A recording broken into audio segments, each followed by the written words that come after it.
성경 말씀 보시겠습니다.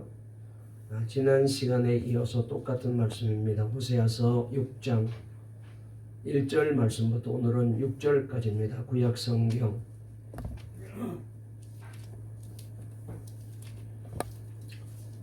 호세아서 6장은 제가 가지고 있는 성경책으로 1261페이지에 있습니다.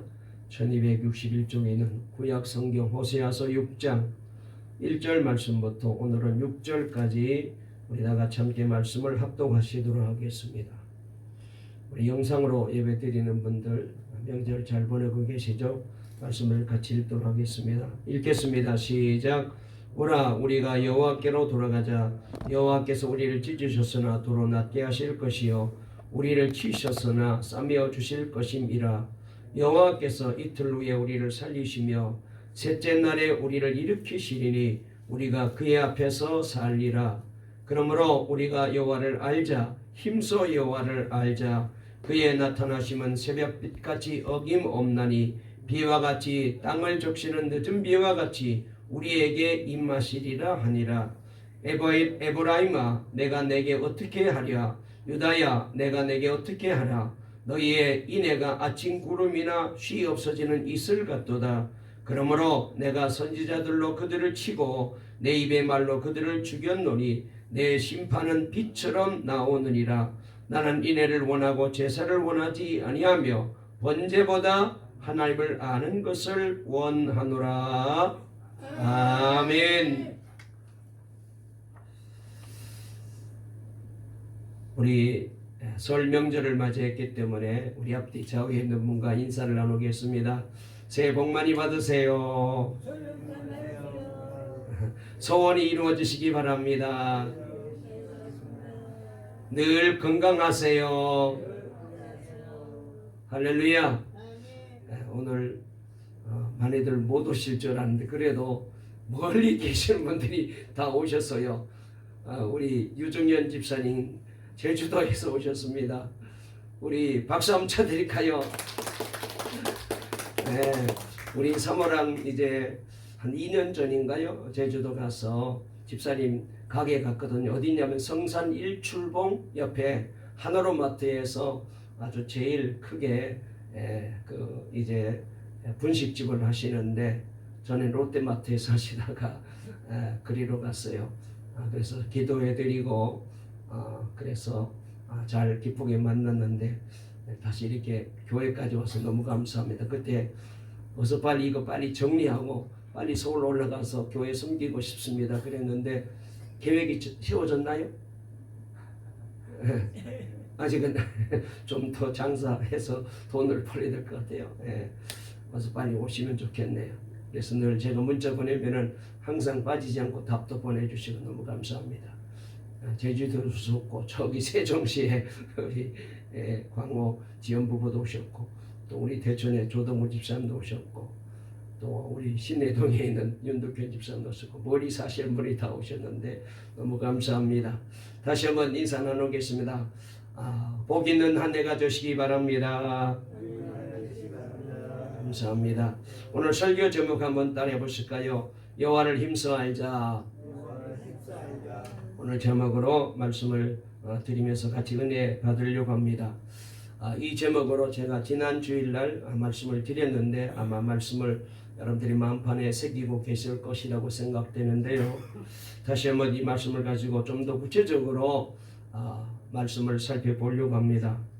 유명한 신학자 폴 틸릭이라는 분이 말하기를 인간은 어쩔 수 없이 4가지 범주 한계 안에 살아간다라고 했는데 그 중에 하나가 이분이 시간의 한계를 말하고 있습니다. 그렇습니다. 우리 인간은 시간의 한계를 벗어나서 살 수 없잖아요. 사람은 어쩔 수 없이 늙게 되어 있고 그리고 병들게 되어 있고 그리고 마지막에는 죽게 되어 있습니다. 역사 이래 이 시간의 한계를 벗어나서 산 사람은 단 한 사람도 없습니다. 그래서 자기 나이를 바로 알고 사는 것이 대단히 중요하다라고 사람들은 늘 말하고 있잖아요. 그런데 실제로 보게 되면은 자기 나이를 바로 알고 사는 사람이 그렇게 많지 않아요. 내가 지금 어느 시점에 와 있는지 나의 남은 인생이 얼마나 남았는지를 제대로 알고 사는 사람은 많지 않습니다. 오히려 자기의 남은 생이 많이 남아있는 줄로 착각하고 사는 사람들이 적지 않다는 것을 우리가 알게 됩니다. 그래서 자신의 남은 생을 생각하고 그리고 가질 수 있는 것과 가질 수 없는 것을 분별하고 사는 자가 가장 지혜로운 사람이다라고 우리가 말하게 됩니다. 잘 아시는 유명한 나폴레옹이 내 사전엔 불가능이 없다라는 말을 했잖아요. 이 말은 무엇이든지 하면 된다라는 뜻으로 교육학적으로는 대단히 좋은 말이고 아이들에게 다시 한번 도전을 주고 용기를 갖게 만들고 또 긍정적으로 발전할 수 있는 그런 계기가 되는 말이기도 합니다만, 그러나 인간에게는 불가능한 것이 너무 많잖아요. 한때 유럽의 황제였던 그는 1815년 세인트 헬레나 섬에서 정배 생활을 하다가 6년 만에 죽었습니다. 그러므로 내게 주어진 한계를 알고 사는 것이 너무나도 중요한 것입니다. 남이 한다고 나도 하고 남이 가졌다고 나도 가질 수 있는 것이 아니라는 거잖아요. 나에게 주어진 한계가 있고 유한성이 있고 나에게 주어진 영역이 있는 것입니다. 이것이 하나님이 정해주신 이치입니다. 우리는 10년 후에, 우리는 20년 후에, 우리는 30년 후에 내가 어떤 모습으로 있을 것인가를 늘 생각해 봐야 됩니다. 주 안에서 변화된 나의 모습을 바라볼 수 있어야 합니다. 내가 사는 인생이라고 내 마음대로 할 수 있는 것이 아닙니다. 멋있게 늙어가고 싶으나 내 마음대로 되지 않잖아요. 여러분, 내 인생의 주인은 내가 아니고 하나님이 주인이십니다. 우리는 정말 알아야 할 것을 모르고 몰라도 되는 것은 너무나도 많이 알고 있어요. 옛말에 나이가 50이 넘었거든 하던 일을 계속하라 라는 말이 있습니다. 이 말은 헛된 꿈에 사로잡히지 말고 그냥 하던 일을 계속하라는 그런 말이잖아요. 새로운 일을 시작해봐야 성공할 수 없기 때문이라는 말이죠. 흑인 목사 말틴 루터킹 목사가 한 말 중에 당신의 장례식에서 조사할 때 무슨 말을 할지를 생각해봐라 라는 유명한 말을 했습니다. 나의 한계를 알고 나의 본래성을 알고 나를 바로 알고 살아야 된다는 그런 말입니다. 문제는 나를 바로 알려면은 하나님을 먼저 알아야 돼요. 요한 칼빈 선생은 우리가 하나님에 대한 지식이 없이는 나를 절대로 바르게 알 수 없다라고 말했습니다. 왜냐하면 하나님이 나를 창조하신 분이시기 때문에 그분을 알아야 나를 알 수가 있어요. 그가 나를 지으셨고 나를 이 세상에 보내셨고 얼마 동안 살다가 때가 되면 나를 불러가시는 분이 바로 그 하나님이시잖아요. 내 인생은 하나님의 손 안에 다 들어있어요. 내가 잘 되고 성공하는 것도, 내가 오래 살고 그리고 빨리 죽는 것도, 내가 건강하고 그리고 약한 것도 다 하나님의 손에 달려있거든요. 그러므로 하나님을 모르면은 나를 알 수가 없는 겁니다. 그래서 이 세상에는 세 종류의 사람이 살고 있다고들 말합니다. 첫째로는 하나님이 있거나 없거나 상관없이 사는 인생입니다. 우리는 이런 인간을 가리켜서 방임된 인간, 자신을 버린 인간, 그리고 되는 대로 사는 인간, 그래서 세상 말로 케세라세라, 될 대로 되라의 인간을 가리킵니다. 내가 누구인지도 미래도 회개도 성경도 구원도 영생도 천국도 전혀 관심이 없습니다. 그저 돈 많이 벌고 그리고 세상에서 내가 하고 싶은 대로 하고 내가 가지고 싶은 대로 가고 먹고 싶은 대로 먹고 마시고 싶은 대로 마시며 그저 내 기분대로 내 감정대로 사는 것만이 최고라고 생각하는 사람입니다. 두 번째로 하나님을 찾아다니는 인간입니다. 하나님을 계속 찾지만은 하나님을 만나지 못한 것입니다. 이런 사람을 가리켜서 철학적 인간, 종교적인 인간이라고 합니다. 오늘도 수많은 사람들이 종교적으로 철학적으로 하나님을 만나려고 하나님을 찾으려고 애를 쓰고 있는데 저들에게는 그렇게 해서 하나님을 만날 수가 없어요. 마지막 세 번째로 하나님을 만났고 하나님의 뜻을 따라 사는 인간이 있습니다. 이런 사람은 오늘도 하나님 앞에 나와 이렇게 예배 드리고 말씀 받고 그리고 하나님의 은혜를 알고 성령을 사모하며 감사하며 사는 사람입니다. 여러분, 이 사람이 제대로 인생을 사는 거예요. 그러려면 하나님께로 돌아와야 돼요. 오늘 본문에서도 우리가 여호와께로 돌아가자라고 했습니다. 이 말은 한마디로 말하면 회개를 말합니다. 그러면 무엇이 회개입니까? 세상으로 향하던 나의 마음의 방향을 돌이켜 하나님 앞으로 나아가는 것입니다. 즉 전인격적으로 하나님께로 돌아가는 것을 말하는 것입니다. 누가복음 15장에 보면은 유명한 탕자 비유가 나오잖아요. 어느 날 탕자가 아버지의 유산을 받아가지고 아버지를 떠나 먼 나라로 가서 허랑방탕하게 멋지게 살았습니다. 모든 사람들의 인기를 한 몸에 끌어안고 어디 가든지 사람들이 물밀듯이 그에게 몰려들어왔습니다. 그러나 그렇게 산 지 얼마 되지 않아서 모든 것을 다 허비한 후에 가슴을 치며 후회합니다.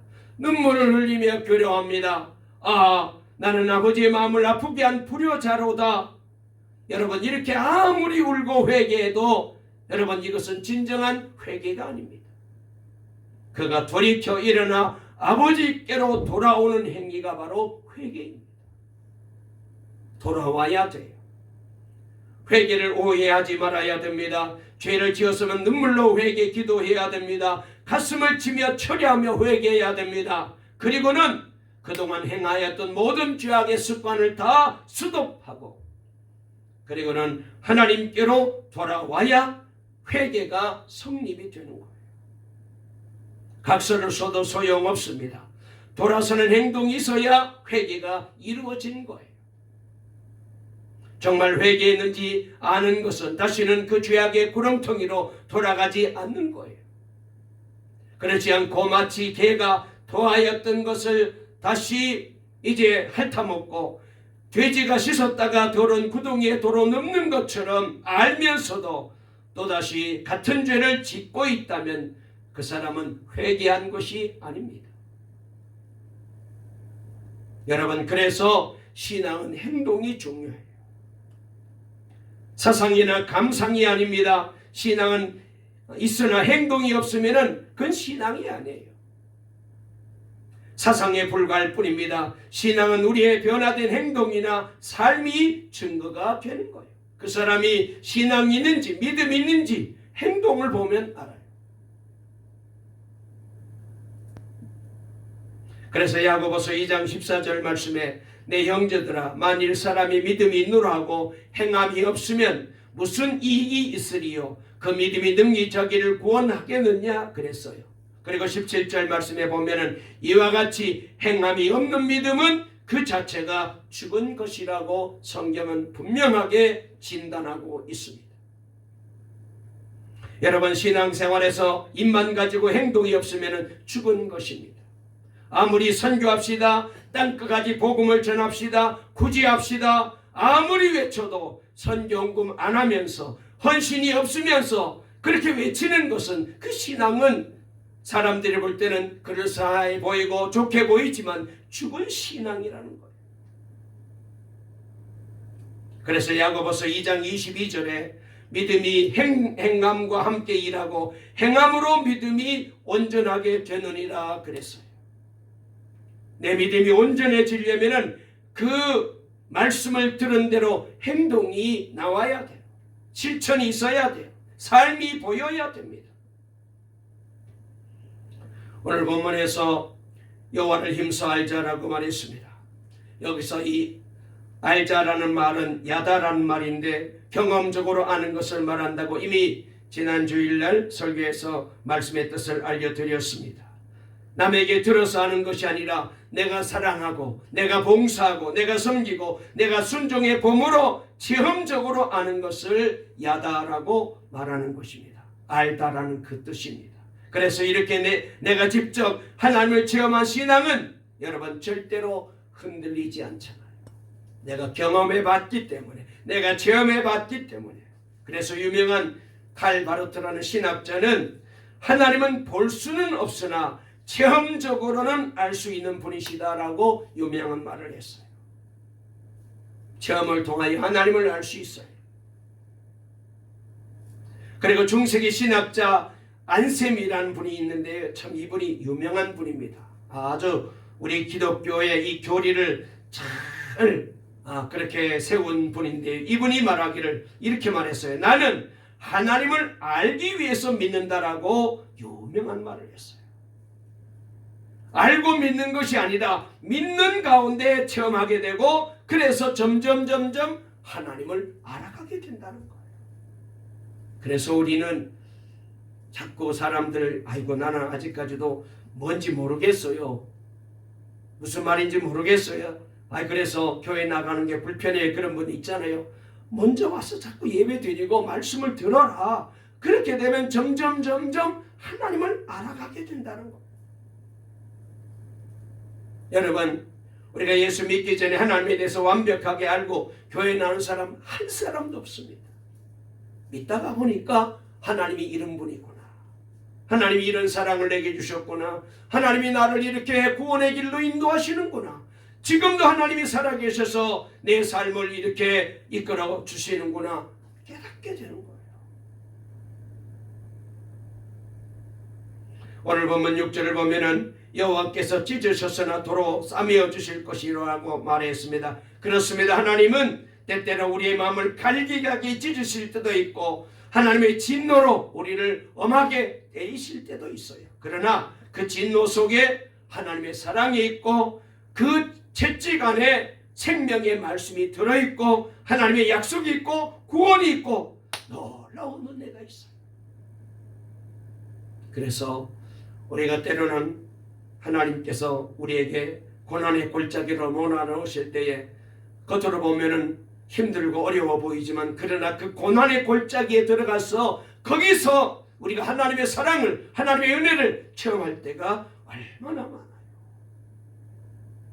여러분, 부모가 자식을 채찍질합니다. 이것은 저주가 아니고 부모의 사랑이잖아요. 히브리서 12장 6절에 보면은 주께서 그 사랑하시는 자를 징계하시고 그의 받으시는 아들마다 채찍질 하심이니라 그랬어요. 잠언 13장 24절에도 초다를 참아 못하는 자는 그 자식을 미워함이라, 자식을 사랑하는 자는 근실히 징계하느니라 그랬어요. 여기 초달이란 말은 자식을 엄하게 매질을 하는 것을 가리켜요. 잘못했기 때문에 깨우치고 돌아서라고, 잘못해서 돌아서라고, 그렇게 가면 안 된다고, 그렇게 살면 안 된다고 자식을 깨우치기 위해서 사랑으로 매질하는 거죠.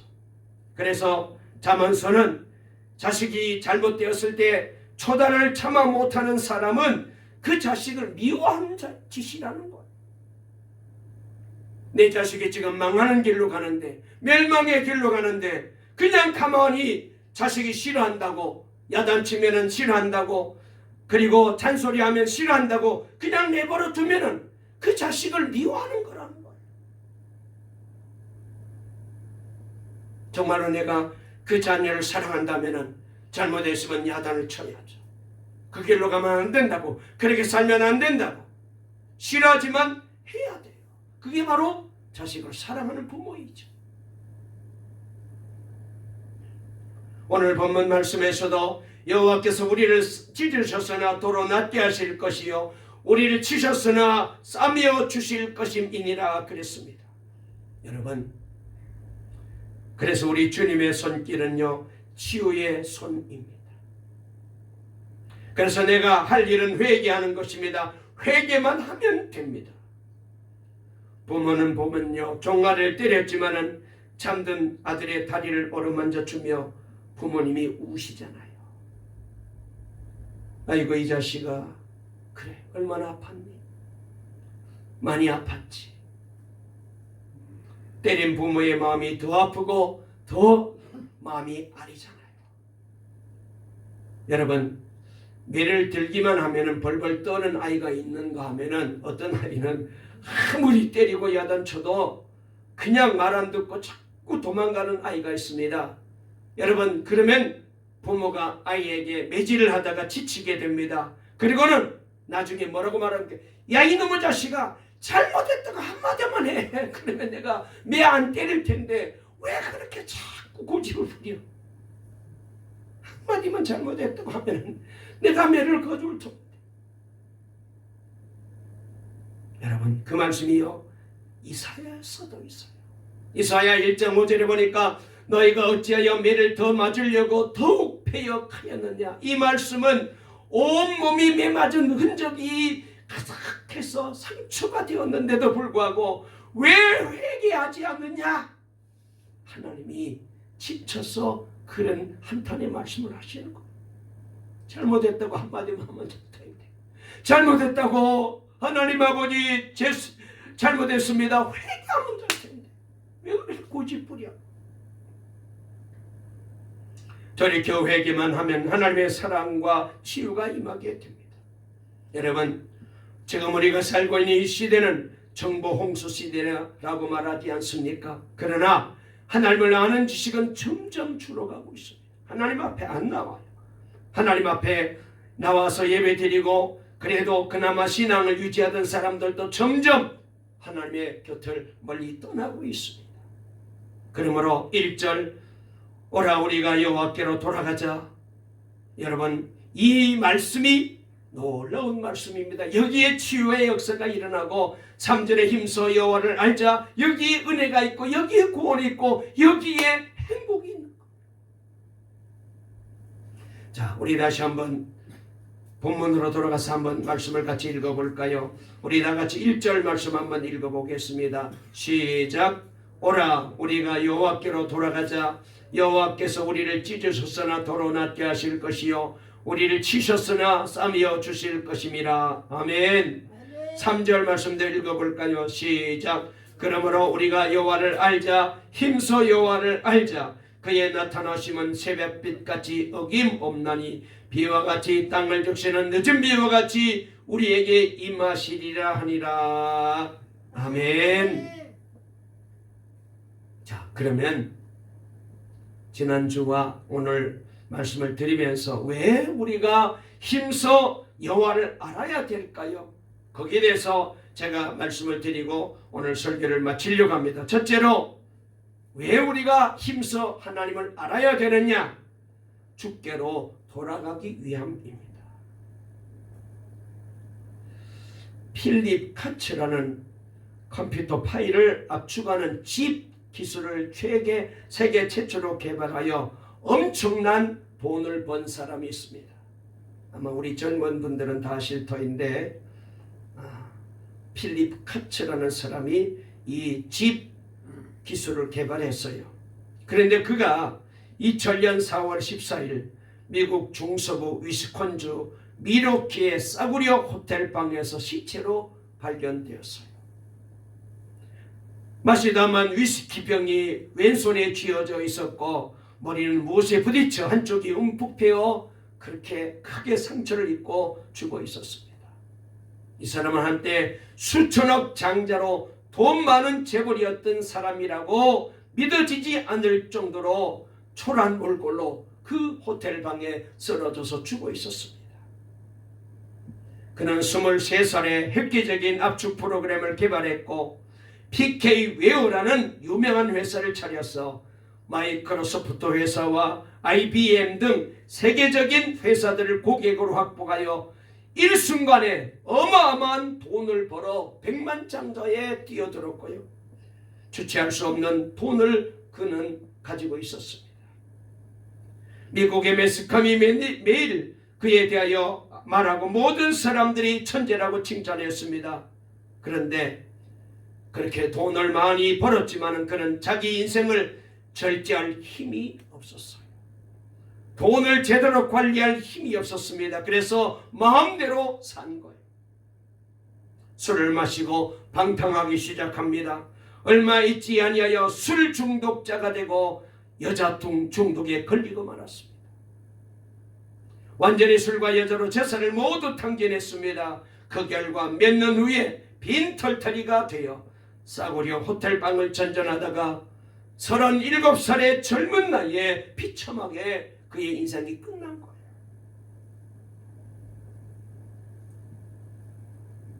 여러분, 아버지 집에 있을 때가 가장 행복해요. 통제받을 때가 가장 행복할 때입니다. 주님의 통제를 받고 주님의 품 안에 사는 것이 가장 행복한 순간이에요. 교회는 나오지만 하나님의 통제를 받지 않고 살려고 하십니까? 불편하고 싫어도 하나님의 통제를 받고 사는 것이 행복임을 알아야 돼요. 하나님께로 돌아오시기 바랍니다. 하나님께로 돌아오면 다 용서하시고 하나님이 가지신 온갖 좋은 것으로 먹이시고 입혀주시고 그리고 보호해 주시고 인도하시고 그리고 은혜 가운데 살게 하실 겁니다. 오늘 본문 1절입니다. 오라 우리가 여호와께로 돌아가자. 여호와께서 우리를 찢으셨으나 도로 낫게 하실 것이요 우리를 치셨으나 싸매어 주실 것이라. 돌아가는 것은 바로 방향 전환을 의미하잖아요. 즉 회개하라는 거예요. 호세아는 죽음의 골짜기에서 벗어나지 못한 백성들에게 하나님께로 돌아가자고 피 끓는 호소를 지금 하고 있어요. 주께로 돌아가는 것만이 삶의 길이라고 외칩니다. 신앙생활은 중심을 찾아가는 과정입니다. 바울사도는 예수를 알게 된 이후 이전에 소중하게 생각했던 모든 것들을 배설물처럼 여겼다고 고백하잖아요. 우리가 갈짓자 행보를 계속하는 까닭은 아직도 중심을 잡지 못했기 때문에 자꾸 세상으로 왔다가 하나님께로 왔다가 갈짓자 인생을 살고 있는 것. 이것은 아직 회개하지 않았기 때문에 그래요. 하나님은 백성들이 죄를 깨닫고 당신을 찾기까지 기다리십니다. 이것이 우리를 향하신 하나님의 사랑이에요. 이제나 저제나 돌아오기만 기다리시는 아버지이십니다. 욕심과 죄의 유혹에 끌려 어둠 속을 방황하던 이들이 돌이켜 돌아오기를 기다리고 계셔요. 그러므로 여호와를 힘써 알아 돌아가는 역사가 일어나야 됩니다. 그것이 바로 우리가 하나님을 알기를 원하는 이유예요. 두 번째로 왜 우리가 하나님을 알아야 될까요? 주 앞에서 살기 위해서입니다. 외솔 최현배 선생님이 일제 때 조선어학회 사건으로 3년간 옥살이를 한 적이 있었습니다. 옥고를 치르고 나온 후의 일입니다. 외솔 선생의 집 앞마당이 아침만 되면 항상 깨끗하게 누군가에 의해서 청소가 되어 있었습니다. 봤더니 매일 새벽마다 낯선 청년이 찾아와가지고 이번에 마당을 깨끗하게 청소하고 있었어요. 어느 날 이웃 사람이 하도 이상해서 청소를 마치고 가는 청년을 붙잡고 왜 이렇게 아침에 와서 마당을 쓰느냐고 까닭을 물어봅니다. 그랬더니 이분이 이렇게 말합니다. 저는 함흥 감옥에서 선생님과 한 방에 있었습니다. 한 번은 제가 배탈이 나서 크게 고생한 적이 있었는데요. 선생님은 그때 저를 보시고 굶으면 낫는다고 하시면서 혼자는 어려울 테니까 같이 굶자시며 종일 저와 함께 굶으셨습니다. 선생님은 밤늦게까지 저의 아픈 배를 어루만지시면서 정성껏 돌봐주셨지요. 아무도 돌봐주는 사람이 없는 감옥에서 받은 은혜를 어떻게 해서라도 갚고 싶었지만은 가진 것이 없는 처지라 선생님의 집 마당이라도 쓰러뜨려야 되겠다라는 생각을 하고 이렇게 청소하게 되었다고 얘기합니다. 여러분, 살려주면은 그의 앞에 있는 것이 마땅한 일이죠. 그렇지 못한 사람은 오히려 이렇게 세워놓으면 도망가 버리고 맙니다. 속담처럼 물에 빠진 사람을 건져 놓으면 보따리 내놓으라는 배은망덕한 사람도 얼마나 많지. 저도 목회하면서 참 되돌아보면은 우리 동네로 이사 와서 우리 교회 나오실 때 보면은 참 너무나도 힘들고 그렇게 실패하시고 망하시고 오셨는데 와서 예배드리고 신앙생활하고 또 제가 기도로 도와드리고 일어나는 거예요. 그런데 되돌아서서 가시는 모습을 보면서 참 마음이 아팠습니다. 오늘 본문 2절입니다. 여호와께서 이틀 후에 우리를 살리시며 셋째 날에 우리를 일으키시리니 우리가 그의 앞에서 살리라. 그래서 그의 앞에서, 이 말이 중요합니다. 이 말은 그의 얼굴 앞에서라는 뜻이거든요. 하나님께서 우리를 일으키시는 까닭은 그의 얼굴 앞에 있게 하기 위함입니다. 항상 하나님의 얼굴 앞에서 떠나지 않는 것이 하나님께서 원하시는 거예요. 하나님의 얼굴 앞에서 우리가 사라지면 하나님은 그때부터 불편해하셔요. 섭섭해하십니다. 죽는 걸 살려줬더니 자기 욕심대로 사는 배은망덕한 사람이 되었다고 하나님이 걱정하셔요. 죽을 걸 살려줬으면 그 앞에서 살아야 되죠. 그래서 유명한 프레드릭 마이어라는 분은 이런 말을 했습니다. 인간에게 가장 아름답고 순수한 자세는 하나님 앞에 무릎을 꿇는 것이다. 그랬어요. 하나님 앞에 나와 무릎 꿇는 것이 사람에게 제일 예쁘고 아름다운 모습이에요. 우리는 일으킴을 받은 우리는 하나님 앞에 무릎을 꿇고 영원히 사는 것이 가장 아름다운 인생이에요. 이것이야말로 일으킴받은 자의 자세입니다. 일으키면 하나님 앞에서 살고 하나님 앞에서 살 때 그 인생이 아름다운 인생이 되는 거예요. 마지막 세 번째로 왜 우리가 하나님을 힘써 알아야 될까요? 주를 맞이하기 위해서입니다. 동화작가 권정생 님이 쓴 우리들이 하느님이라는 산문집에 이런 감동적인 글이 실려 있습니다. 한 번은 시내에 나갔다가 돌아오려는데 버스비가 모자라서 완행열차를 타게 되었습니다. 기차 안에서 아주머니가 자리를 내주며 앉으라 했습니다. 곧 내린다며 사양했지만 아주머니는 기어코 선생에게 자리를 내주어 앉게 했습니다. 선생은 자리에 앉아 무심코 아주머니에게 혹시 교회 나가시는 성도분이냐고 묻자 아주머니는 반색을 하면서 그렇다고 대답을 했습니다. 어떻게 알았는지 신기하면서 묻지도 않는 말을 그때부터 하셨습니다. 아주머니는 경북 의성에 있는 시골 교회 집사인데 10년 전에 이상한 체험을 했다는 거예요. 어느 날 바쁘게 집안일을 하고 있었는데 거지가 구걸을 하러 왔더랍니다. 정신없이 일에 몰두하던 아주머니는 지금은 바쁘고 귀찮으니까 퉁명스럽게 지금은 바쁘니 다른 데 가보라고 거지를 내쫓았답니다. 그런데 돌아서 나가는 거지의 뒷모습을 슬쩍 봤는데 놀랍게도 예수님의 모습이 보이더라고요. 깜짝 놀란 아주머니는 하던 일을 멈추고 허겁지겁 쌀 한 대접을 퍼가지고 달려 나가 보았는데 어디론지 사라져 버리고 보이지 않더라고요.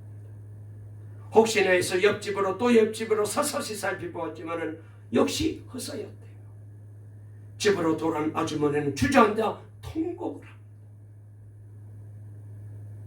그때부터 아주머니의 눈에는 낯선 사람도 예수님으로 보이게 되었답니다. 그렇게 아주머니는 10년을 하루같이 만나는 사람을 모두 예수님으로 알고 대접했다는 거예요. 그리고 이야기를 다 하고 나서 아주머니는 이렇게 말합니다. 세상 사람이 다 예수님으로 보이니까 참 좋아요. 내가 할 수 있는 건 다 해드리고 싶어 해. 그렇게 얘기했다.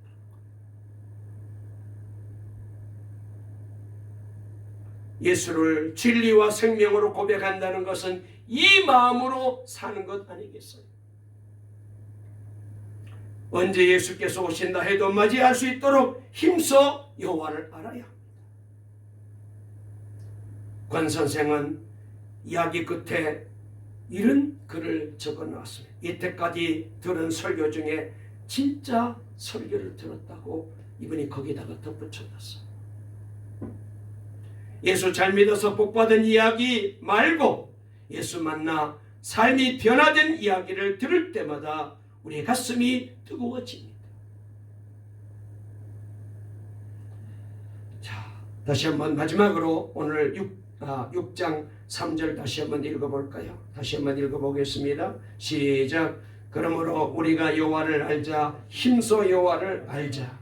그의 나타나시면 새벽빛같이 어김없나니 비와 같이 땅을 적시는 늦은 비와 같이 우리에게 임하시리라 하니라. 아멘. 호세아 선지자는 우리 가운데 오시는 주님의 모습을 은혜적으로 표현하고 있는데 이렇게 하나님의 은혜는 예기치 않게 찾아오게 됩니다. 마음의 등불이 꺼지지 않는 사람은 알아차릴 수 있을 것이고 그렇지 않는 사람은 하나님의 은혜가 왔지만 무심코 지나갈 거예요. 삶이 어려울수록 하나님은 먼데 계신 것처럼 여겨지게 됩니다. 그러나 호세아는 그렇지 않다고 말합니다. 힘써 하나님을 알 때 우리에게 다가오신 하나님을 맞이할 수 있다고 합니다. 하나님은 익숙한 모습으로 다가오시지만 때로는 아주 낯선 모습으로도 다가오십니다. 아니 주님은 벌써 우리를 향해 지금 오고 계셔요. 그러므로 힘써 여호와를 알 때 주님을 맞이하게 됩니다. 유명한 아이작 뉴턴은 노년에 기억상실증에 빠져서 자기 이름도 몰랐대요. 나이도 몰랐대요. 제자들도 못 알아보는 거예요. 너무 답답해진 제자들이 선생님에게 묻습니다. 선생님, 그렇다면 선생님이 알고 있는 것은 대체 무엇입니까? 그때 이분이 이런 대답을 합니다. 내가 다만 아는 것은 두 가지인데 하나는 내가 죄인이라는 것, 또 하나는 예수님이 지금 내 구주시라는 것이네. 여러분, 여호와를 알아야 돼요. 힘써 알아야 됩니다. 힘써 주님을 아는 것만이 사는 길입니다. 삶의 방향을 바꾸어야 돼요. 이번 수요일부터 사순절이 또 시작이 됩니다. 우리 주님의 십자가 고난에 참여하는 이 봄이 오는 길목에서 하나님을 아는 일에 우리 동광의 성도들이 힘을 내었으면 좋겠습니다. 그 길만이 하나님께로 돌아가는 길이 되기 때문이죠. 그 길만이 하나님 앞에 사는 길이기 때문이죠. 그 길만이 하나님을 맞이하는 길이 됨을 꼭 믿으시고 우리 동광의 모든 성도님들 이 믿음으로 이 복된 성도들로 하나님을 힘써 알아. 날마다 하나님 앞에 사시고 그리고 하나님을 예배하시고 하나님을 경배하시면서 세상 누구보다도 신앙생활이 즐겁고 행복한 하루하루가 되는 올 한 해가 되시기를 간절히 주의 이름으로 축원합니다. 축원합니다. 살아계신 하나님 아버지 감사합니다. 여호와를 힘써하는 복된 우리 동광의 성도님들 다 되게 도와주시옵소서. 아버지 하나님, 우리가 주님께로 돌아가기 위해서 하나님을 알아야 됩니다. 주님께로 돌아가야 됩니다. 갈지자 인생은 그만 살게 도와주시고 이제는 온전히 하나님께로 돌아가서 하나님만 섬기게 해 주시옵소서. 그리고 주님 앞에 우리가 살기 위해서 하나님께로 돌아가야 됩니다. 그리고 주님을 맞이하기 위해서 하나님께로 돌아가야 됩니다.